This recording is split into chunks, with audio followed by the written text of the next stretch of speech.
3 years into our marriage, I found out I was pregnant. As a freelancer, I hadn't had income for a while, so I had to ask my husband to help with our living expenses. And then, my husband said this, looking down on me. I won't give any money to a useless parasite like you. What? I won't be contributing to our living expenses anymore. You will have to manage with your own money. And that's how my husband really stopped providing for my living expenses. Not only did he stop giving me money for groceries, but he also didn't contribute a single cent towards rent and utility bills. What's worse, he finally also started dipping into my savings for my single days. I won't forgive him. I will make him regret this. And so, my retaliation began. My name is Serena Ferguson. I'm a 30-year-old working wife. I met my husband Jonathan when I was single and working at a design company. I joined the company as a designer, and Jonathan worked in sales. We became close as we worked on several projects together. After being invited by Jonathan to have a few meals together, we started dating. In our second year of dating, Jonathan proposed to me. Serena, will you marry me? I will definitely make you happy. Jonathan, thank you. Of course I will marry you. As I gazed at the ring he had just given me, Jonathan said, There is one thing I'd like to ask. What is it? After we get married, could you quit your job?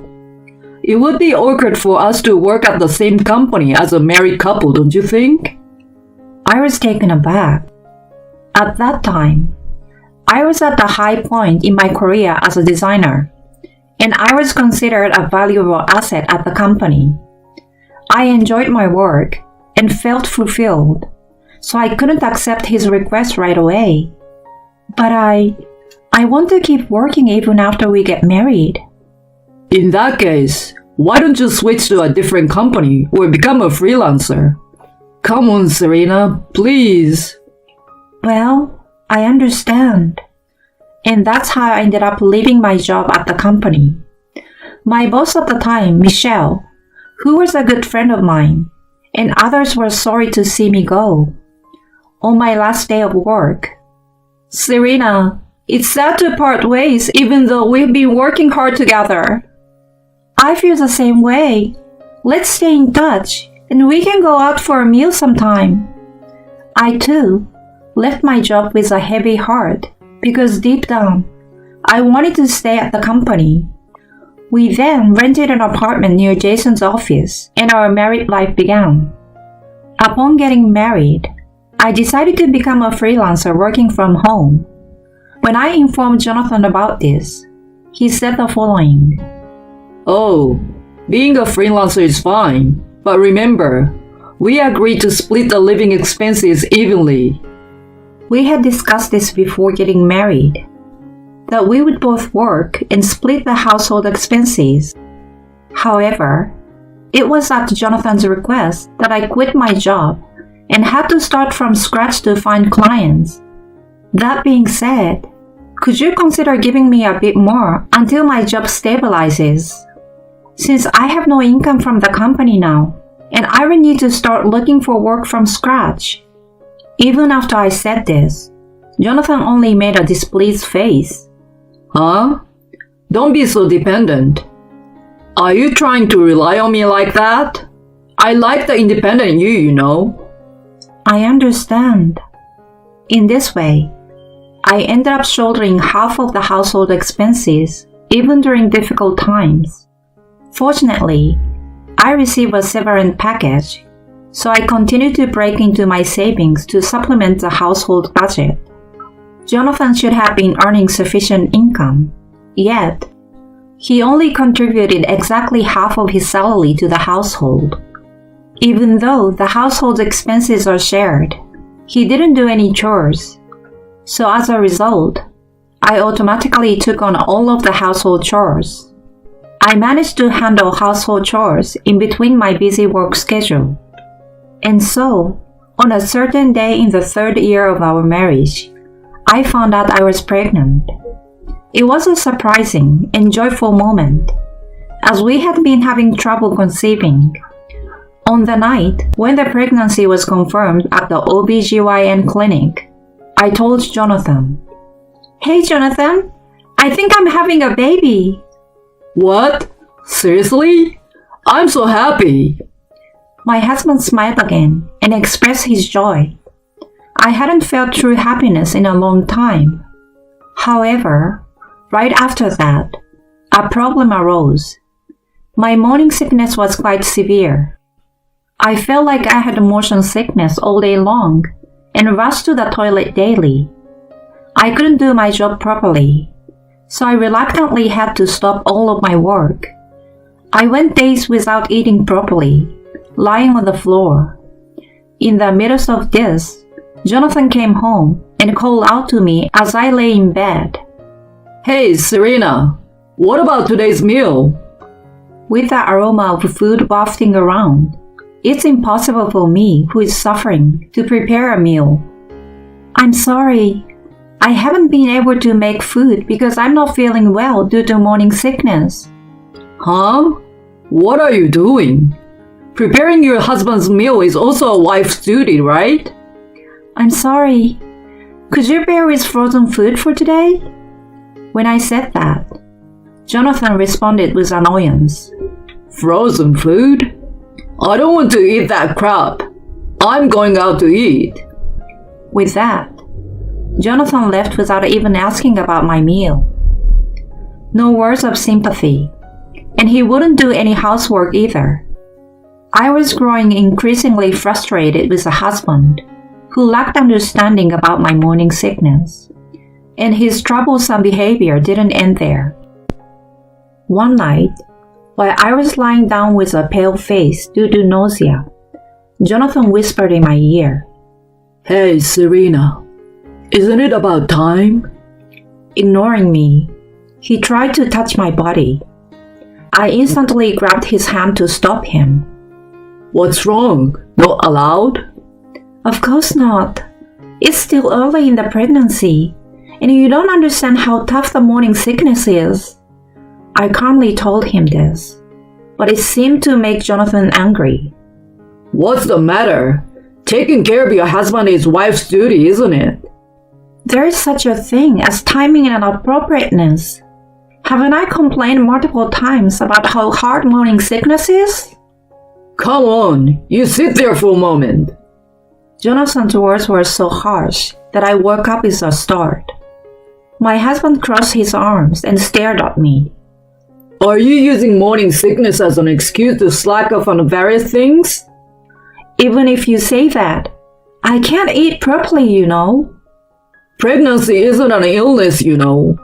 It doesn't give you the right to neglect household chores or the wife's role. I couldn't help but get upset at his way of speaking. And yet, you, Jonathan, don't lift a finger to help with the housework. You, as a husband, aren't covering for your wife who is suffering during pregnancy. What about that? What? You want to argue with me? But I finally couldn't hold back my tears. Seeing me looking down and sniffing my nose, Jonathan clicked his tongue. That's enough. I'm not coming home today. Huh? It's already late at night. Where are you going at this hour? Anywhere is fine. I don't want to see your face. He slammed the door shut with a loud noise. On that day, Jonathan truly didn't return. Later, my morning sickness subsided, but there was an awkward atmosphere between me and my husband. However, I had something to tell Jonathan. Due to the time I took off for morning sickness, my income had significantly decreased, making it difficult to contribute the same amount to our living expenses. With hesitation, I talked to my husband. You know, Jonathan, there is something I need to talk to you about. I told him that I'd like him to wait for a while regarding the living expenses, and during that time, I needed his support. In response, Jonathan said this with a blank expression. Are you saying you can't contribute to the living expenses because of morning sickness? Yes, I'm a freelancer, and there's not much I can do about it, right? I'm going to be working again when the baby is born. So I was wondering if I could ask for some money to live on until then. In response, Jonathan said this while looking down on me.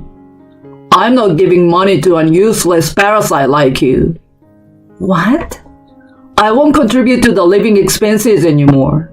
So figure it out with your own money. What? What are you saying? I'm pregnant, and the baby is going to be born soon. Jonathan sighed at my plea. If you don't want to be called useless, you better work hard with that big belly. Don't rely on me. I have no obligation to take care of the parasite like you. Ha! And so, Jonathan indeed stopped providing for the living expenses. Not a single cent for food, let alone rent and utilities. I had no choice but to dip into my business savings to make ends meet. While enduring this difficult life, I worked hard for the sake of our unborn child, even though my pregnancy was progressing. Aside from the business savings, I had about $50,000 in savings from my single days, but I didn't want to touch it unless it was absolutely necessary. During this time, my husband would still come home and freely enjoy the meals I prepared, despite not contributing to our living expenses. As my belly started to swell, he showed no concern, and he frequently mentioned working overtime and taking on weekend shifts, often leaving the house and completely neglecting all household chores. Although divorce had crossed my mind many times, I thought to myself, maybe Jonathan will change his mind when he sees the kid's face. I also don't want to act selfishly and take the child's father away. I continued to endure this kind of life, and one day, when I was 8 months pregnant, something unexpected happened. I received a sudden phone call from Michelle, a former colleague and friend. Hello, Serena. How have you been? It's been a while, Michelle. Thanks to you, I'm already 8 months pregnant. I'm doing well. Though I was exhausted from my busy work and frugal life, I replied cheerfully. Then, Michelle invites me to have a cup of tea after a long time. I agreed with that, wanting to let off some steam. 2 days later, we met up at the cafe and were happy to see each other again. As we enjoyed some cake, Michelle hesitated and began with a difficult topic. You know, Serena, I don't know if I'm allowed to say this, but... Huh? What, Michelle? How are things going with Jonathan lately? I was at a loss for words, and Michelle showed me something on her phone. It was a photo of Jonathan and an unfamiliar woman appearing close in an empty company meeting room. What's this? Well, there's been some talk at work about Jonathan and Julia, this female colleague. Michelle's story went like this. A young female employee named Julia joined the company a year ago and became Jonathan's subordinate. Over time, rumors began to circulate about their closeness, such as they went for a business meeting and didn't return for a long time, or they were seen getting close in the office. The photos Michelle showed me were circulating around the office. Is Jonathan having an affair? It's still just a rumor, and I don't have concrete evidence. I'm sorry for telling you this while you're pregnant, Serena. I was in shock, but appreciated Michelle's concern. She continued, Julia here actually seems to be doing well these days, bringing brand name bags to the office. Oh, really? You might want to check the financial aspect once. There are even rumors that Jonathan is financially supporting her. Yeah, I understand. I will check it out. The rumors that started circulating within the company coincided with a period when I was experiencing morning sickness. Julia, the woman who benefited from Jonathan after he stopped providing for my living expenses. There is undoubtedly a connection. After thanking Michelle and parting ways, I hurried home to check our joint bank account. To my shock, the checking account had decreased by about $15,000. Over the past 6 months, there have been several instances where Jonathan withdrew thousands of dollars. Trembling, I put the checkbook away and checked the balance in my bank account from my single days online. What I saw left me in shock. The $50,000 I once had saved had dwindled to $25,000. What's more, there were withdrawals from 2 months ago that I couldn't account for. At that moment, I felt something inside me snap. He not only stopped providing for our living expenses, but also touched my savings for my single days. I won't forgive this. I will make him pay dearly. I vowed revenge against Jonathan at that moment. I then changed the PIN of my account and took steps to prevent further withdrawals. However, I decided not to confront Jonathan directly, but rather to gather evidence. I spent what little money I had left on hiring a private investigator to look into his activities. 2 weeks later on a certain night, in a shady motel parking lot in the middle of town, I sat quietly in Jonathan's car, which he had parked there.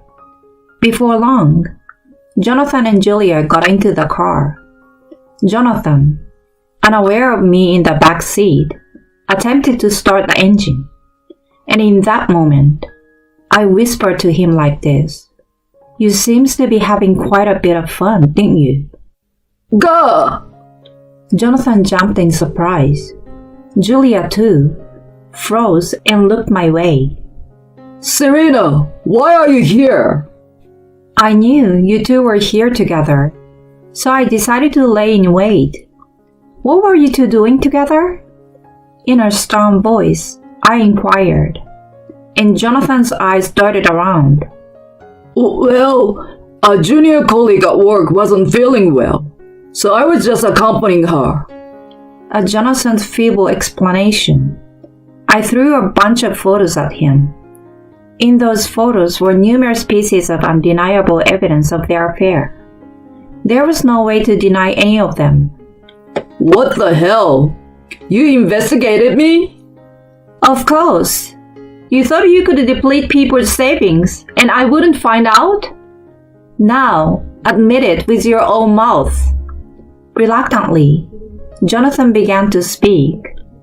My severe morning sickness had made it impossible for me to be intimate during that time, which is when Jonathan's relationship with Julia began. He had been buying things for Julia, who was younger and good at sweet talking, indulging her desire. Oh, I see. I understand now. Did this man also buy that designer bag for you, Julia? Julia held the designer bag in her hands with a pale face. Well, this is...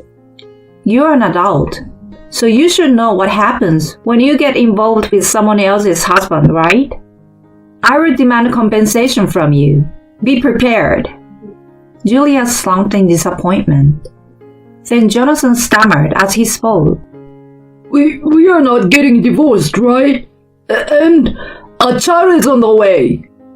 I won't do something like this again, I promise. I glared at Jonathan and shouted as I cut him off. There is no way that's happening, you fool. I'm divorcing you. And I'll definitely demand compensation for the affair and child support. You will return the money you spent, even if it means going to court. What? Jonathan turned pale and stammered. That's when I dropped another bombshell. By the way, it seems like both of you are doing indecent things during working hours, right? I've already sent proof of that to your company. Huh? If you do something like that? Look forward to your consequences, you scum. Both of you are going to hell.